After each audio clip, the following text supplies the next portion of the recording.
Bonjour à toutes et à tous. Aujourd'hui, beaucoup de monde rentre de vacances, donc on en profite. Comme il y a de l'énergie, on vous présente 10 manières de progresser en photo et en vidéo, et même une petite en bonus à la fin, mais elle ne logeait pas sur ma main.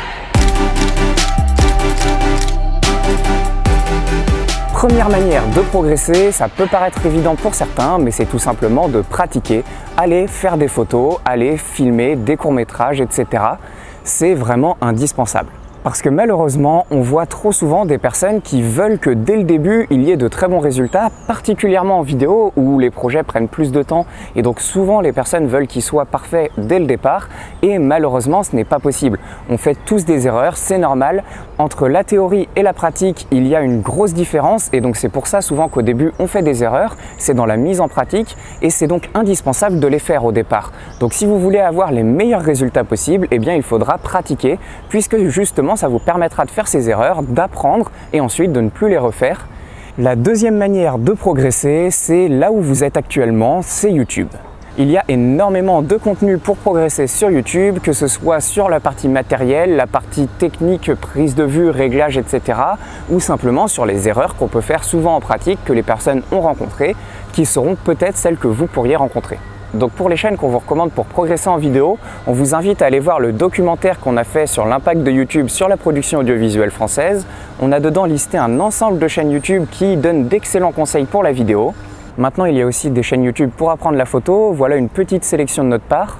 Pour tout ce qui est éclairage, il y a la chaîne Light & Shoot qui est vraiment excellente. Pour des points de vue un peu plus artistiques, il y a la chaîne Apprendre.photo. Également, il y a la chaîne F1.4 de Sébastien Roignan où vous avez beaucoup de vidéos vraiment, notamment dans les anciennes, sur des conseils techniques, des conseils de prise de vue, etc. Pour un point de vue aussi assez artistique, il y a la chaîne de Paul Nepo qui est bien aussi pour justement apprendre la photo un peu plus artistique. En bonus, je vous donne quelques chaînes YouTube pour apprendre la vidéo en anglais maintenant parce que j'ai pas pu les mettre dans le documentaire puisque c'était sur la production audiovisuelle française. Mais si vous parlez anglais, c'est vraiment d'excellentes chaînes, donc voilà quelques conseils. Si vous êtes débutant, il y a la chaîne de B&H Photo Vidéo qui est très bien, qui est un magasin aux États-Unis et qui fait de très bonnes vidéos sur YouTube. Pour des personnes beaucoup plus avancées en effets visuels, il y a Captain Disillusion qui est une chaîne excellente. Pour les personnes assez avancées, il y a aussi la chaîne de Gerald London qui fait vraiment d'excellentes vidéos, mais vraiment assez poussées. Là, il faut un bon niveau déjà pour commencer à les comprendre. Et il y a aussi la chaîne de Zebrazone, il y a assez peu malheureusement de vidéos dessus, mais c'est vraiment excellent ce que la personne fait, et en plus c'est un Français qui parle en anglais. Une troisième manière de progresser, c'est les sites web, puisque comme sur YouTube, on a beaucoup d'informations dessus. L'avantage, c'est que parfois, quand on ne trouve pas l'information sur YouTube, ce qui est rare, mais qui peut arriver, notamment sur des sujets assez poussés, et bien souvent sur les sites web ou les forums, on a beaucoup d'informations. Notamment sur la partie technique matérielle, les sites web de référence. En anglais, c'est DP Review et en français, c'est Les Numériques. Il y a une quantité colossale d'informations dessus, donc si ça vous intéresse vraiment sur la partie matérielle, ces sites web sont très bien pour ça. Et après, il y a plein de sites web pour des domaines de photos précis ou de vidéos précis, comme par exemple la photographie animalière, la photo sportive, la photo de paysage, de rue, etc. Donc là, on vous invite à chercher sur Google les sites web par rapport au type de photos que vous aimez prendre.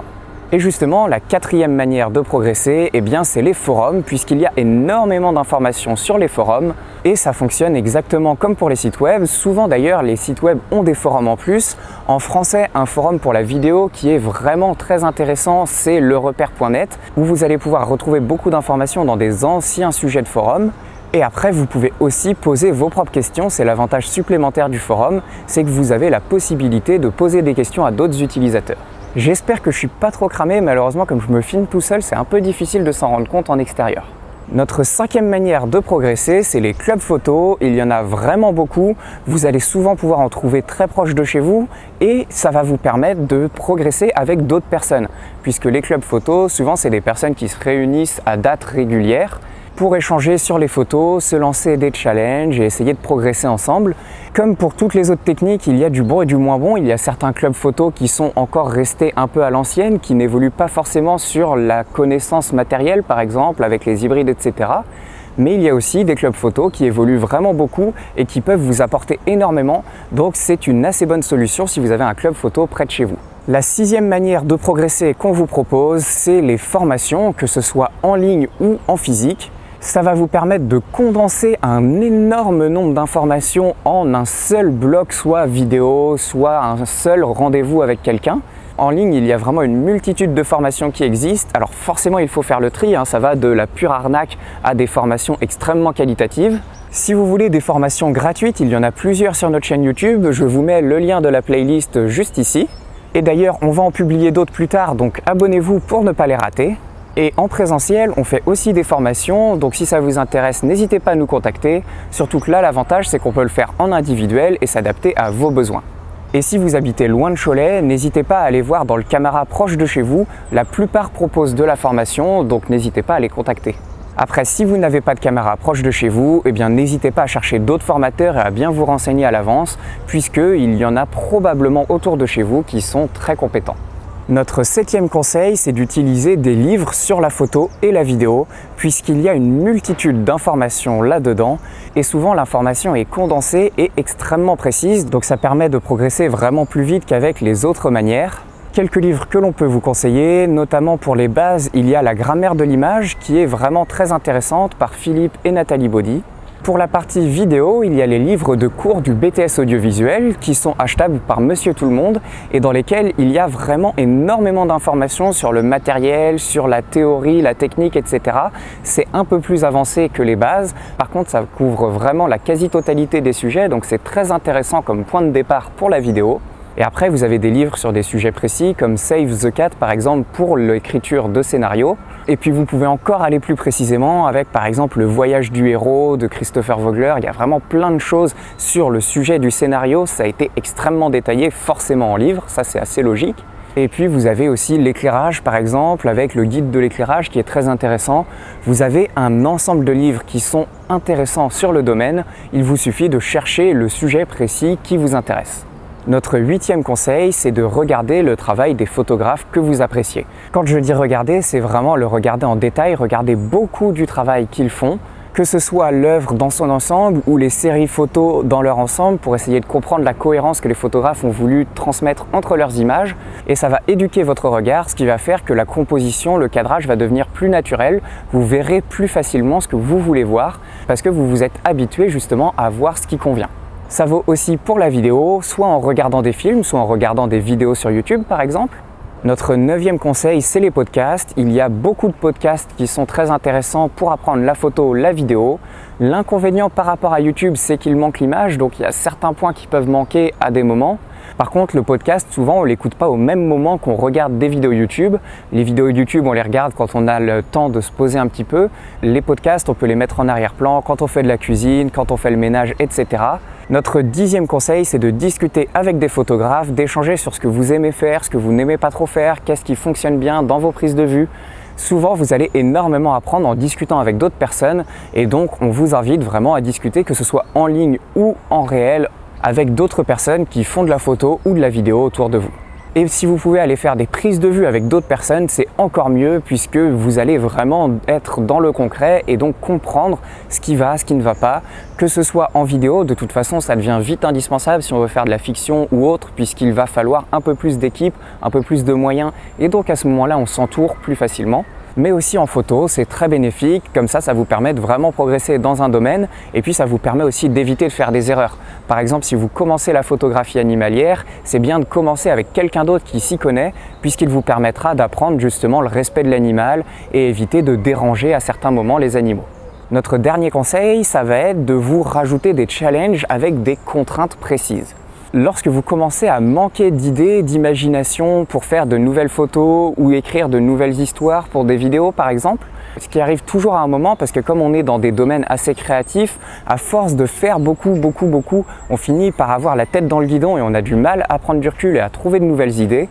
Et bien ce type de challenge, souvent comme ça limite le champ des possibles, ça nous aide à retrouver de nouvelles idées. On ne fait pas forcément les meilleures images que l'on ait jamais fait, mais au moins ça nous permet de nous relancer et souvent de progresser justement pour qu'ensuite on puisse refaire des images encore meilleures. Quelques challenges en vrac que l'on vous propose, ça va être notamment de faire une photo par jour pendant 1 an ou 3 mois, 6 mois ou juste 1 mois, mais une durée assez longue. Le fait de le faire tous les jours, de vous obliger, même quand vous n'avez pas forcément d'idée, à aller essayer de faire quelque chose, ça va vous pousser justement à progresser petit à petit, à retrouver de nouvelles idées et souvent ça permet de se relancer quand on a un peu plus de mal. Et si vous commencez, c'est l'idéal. Moi, j'avais fait ça pendant 2 mois. Pendant tout mon été, j'avais fait une photo animalière par jour. C'était difficile, surtout que l'animalier, parfois, on ne voit pas d'animaux. Mais je m'étais forcé à tous les jours faire au moins une photo. Et résultat, ça m'avait permis de vraiment beaucoup progresser au départ. Après, il existe aussi d'autres challenges sur des durées un peu moins longues, comme par exemple faire une session photo avec une seule focale fixe ou filmer une vidéo avec une seule focale fixe. Comme vous n'avez plus un choix immense de cadrage, que vous êtes beaucoup plus limité, ça va vous obliger justement à vous adapter autour de ça et à devenir encore plus créatif, à trouver de nouvelles idées.